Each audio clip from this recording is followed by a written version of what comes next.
మోకాల నొప్పులకు ఎటువంటి సర్జరీ లేకుండా ఎపియాన్ పెయిన్ క్లినిక్ అందిస్తున్న అత్యాధునిక చికిత్స.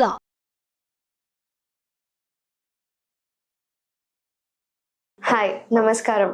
నేను doctor Radha from Aster prime hospital, Ameerpet.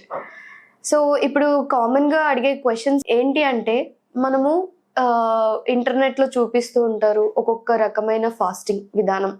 అంటే ఒక వెయిట్ లాస్ జర్నీలో పలానా డైట్ ఫాలో అవుతే ఇన్ని కేజెస్, 10 కేజెస్ వెయిట్ లాస్ అనేసి, 15 కేజెస్ వెయిట్ లాస్ అనేది మనకు కామన్గా ఇంటర్నెట్లో కొన్ని వీడియోస్ పోస్ట్ చేస్తుంటారు.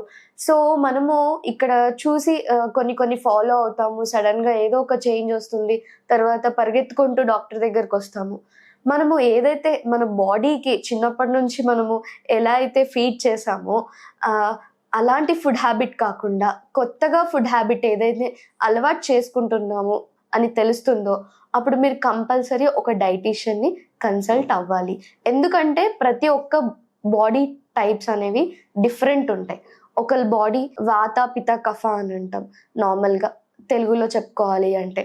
లేదు మనకు అలోపతిక్గా చెప్పుకోవాలి అంటే కొంతమందికి బీపీ, షుగర్, థైరాయిడ్ ప్రాబ్లమ్స్, తర్వాత ఫిట్స్ ప్రాబ్లం, తర్వాత డయాబెటిక్ ఉంటారు కొంతమంది, hypertensive patients, high BP patients ఉంటారు, కాళ్ళవాపులు ఉంటాయి, తర్వాత గుండెలో నీరు చేరుకోవడం లాంటి ప్రాబ్లమ్స్ కానీ, తర్వాత ఫిట్స్ రావడం కానీ, ఇంకా ఆస్తమా కానీ, తర్వాత ఇంకా టీబీ, ఇలాంటి కొన్ని ప్రాబ్లమ్స్ ఉంటాయి. అంటే క్రానిక్గా చాలా వరకు ఫేస్ చేసే ప్రాబ్లమ్స్ ఏవైతే ఉన్నాయో అవి దృష్టిలో పెట్టుకొని మన డైట్ అనేది మనం అలవాటు చేసుకోవాలి.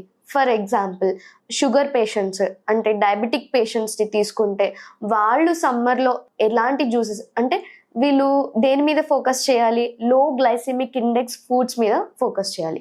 అంటే లో గ్లైసిమిక్ ఇండెక్స్ ఫుడ్స్ అంటే ఏంటి అంటే, మనం ఏదైతే ఫుడ్ తీసుకుంటామో అది తీసుకున్న ఒక గంట తర్వాత మన బ్లడ్లో షుగర్ లెవెల్స్ అనేవి స్పైక్ ఎలా అవుతుంది, సడన్ స్పైక్ ఎలా అవుతుంది అంటే దాన్ని బట్టి మనము ఫుడ్స్ అనేవి తీసుకోవాలన్నమాట. అంటే లో గ్లైసిమిక్ ఇండెక్స్ అంటే మనం ఏదైతే ఫుడ్ తీసుకుంటామో అది తీసుకున్న తర్వాత మనకు షుగర్ లెవెల్స్ అనేవి ఆప్టిమల్ రేంజ్లో ఉండాలి. అట్లాంటి ఫుడ్స్ తీసుకోవాలి డయాబెటిక్ పేషెంట్స్ అయితే. అలాంటి ఫుడ్స్ ఎట్లా ఉంటాయి అంటే, ఎక్కువ ఫైబర్ కంటెంట్ ఫుడ్స్ ఉండాలి, ఫైబర్ కంటెంట్ ఎక్కువ ఉండాలి, కార్బోహైడ్రేట్స్ తక్కువ ఉండాలి. అంటే రీఫైన్డ్ కార్బోహైడ్రేట్స్ అనేవి చాలా ఎక్కువగా ఇప్పుడు స్ట్రీట్ ఫుడ్స్లో కానీ ఆయిల్స్ కానీ ఏవైతే ఉన్నాయో అన్ని రీఫైండ్ ఉంటున్నాయి.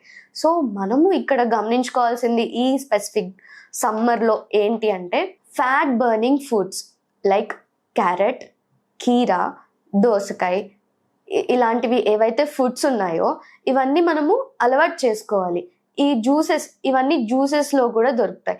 మనము కోకోనట్ వాటర్, తర్వాత తాటి నుంజలు కాంబినేషన్లో జ్యూస్ కానీ, తర్వాత కీరా ప్లస్ కోకోనట్ కాంబినేషన్ జ్యూస్ కానీ, ఇలాంటి ఫుడ్స్ అడాప్ట్ చేసుకుంటే మనకు షుగర్ స్పైక్స్ అనేవి ఎక్కువగా ఉండవు. నార్మల్గా మన బాడీకి కావాల్సిన ఎలక్ట్రోలైట్స్ ఏవైతే ఉంటాయో అవి కరెక్ట్ మోతాదులో ఉంటాయి. నెక్స్ట్ ఇంకొకటి హైపర్టెన్సివ్ పేషెంట్స్. ఇప్పుడు వీళ్ళు ఒక్కొక్క బాడీ టైప్ బట్టి ఒక్కొక్క డైట్ ఉంటుంది. ఫర్ ఎగ్జాంపుల్ గుండె వాపు ఉంది, కాళ్ళు వాపులు వస్తున్నాయి అంటే గుండె ప్రాబ్లమ్స్ ఉంటాయి. వాళ్ళకి ఏంటి అంటే ఎక్కువ నీళ్ళ శాతం ఉన్నవి తీసుకోకూడదు. వాళ్ళు తెలియకుండా సడన్ వెయిట్ లాస్ అవ్వాలి అని వాటర్ ఫాస్టింగ్ కానీ ఓన్లీ వాటర్ తీసుకుంటుంటే వాళ్ళ గుండె కొట్టుకోవడం ఏదైతే ఉంటుందో దాని మీద లోడ్ ఎక్కువ పడుతుంది. ఫస్ట్ ఇక్కడ ఏంటి అంటే, మనకు ఒక్కొక్క ప్రాబ్లం ఉన్నప్పుడు ఒక్కొక్క ఆర్గన్ మీద లోడ్ ఎక్కువ అవుతుంది. సో దాన్ని దృష్టిలో పెట్టుకొని మనం డైట్ అనేది పెట్టుకోవాలి. ఏ డైట్ ఫాలో అవ్వాలి ఏంటి అని ర్యాండమ్గా ఇంటర్నెట్లో లేదంటే వీళ్ళు చెప్పారని కాదు. మీ బాడీ టైప్ ఎలాంటి బాడీ టైప్, మనకు ఏమేమి ఉన్నాయి అవన్నీ డాక్టర్ని కన్సల్ట్ అయ్యి ఎట్లాంటి ఫుడ్స్ తీసుకోవాలి అంటే, వాటర్ ఎక్కువ ఉన్న ఫుడ్స్ తీసుకోవాలా, ఫ్యాట్ బర్నింగ్ ఫుడ్స్ అంటే ఏం తీసుకోవాలి, లో గ్లైసిమిక్ ఇండెక్స్ తీసుకోవాలా, ఎలాంటి ఫుడ్స్ తీసుకోవాలన్నా ఫస్ట్ మీకేం తెలియాలి. మీరు హైపోగ్లైసిమిక్ పేషెంటా అంటే కళ్ళు తిరిగి పడిపోతున్నారా, షుగర్ లెవెల్స్ తక్కువ అయిపోయి సడన్గా. ఈ సమ్మర్స్లో ఏంటి అంటే ఎక్కువగా కళ్ళు తిరిగి పడిపోతుంటారు.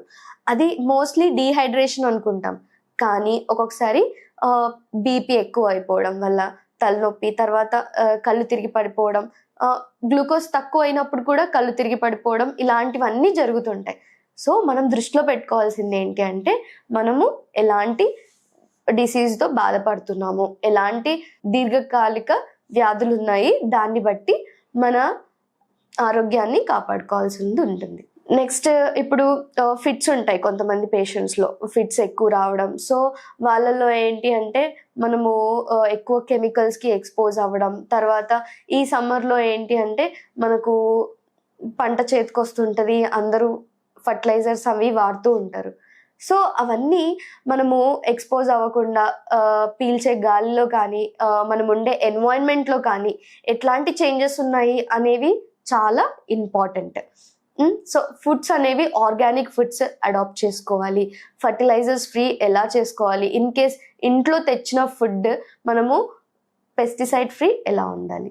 సో ఇంట్లో తెచ్చుకునే ఫుడ్స్ ఏవైతే ఉన్నాయో, బయట ఏం తింటున్నాము, ఇంట్లో ఏం తెచ్చుకుంటున్నాము అనేవి మనం దృష్టిలో పెట్టుకొని పిల్లలకి కానీ పెద్దలకు కానీ మనము ఇంట్లో ఏవి తెస్తే అవే అలవాటు అయిపోతాయి కాబట్టి సో ఇది మీ బాధ్యత.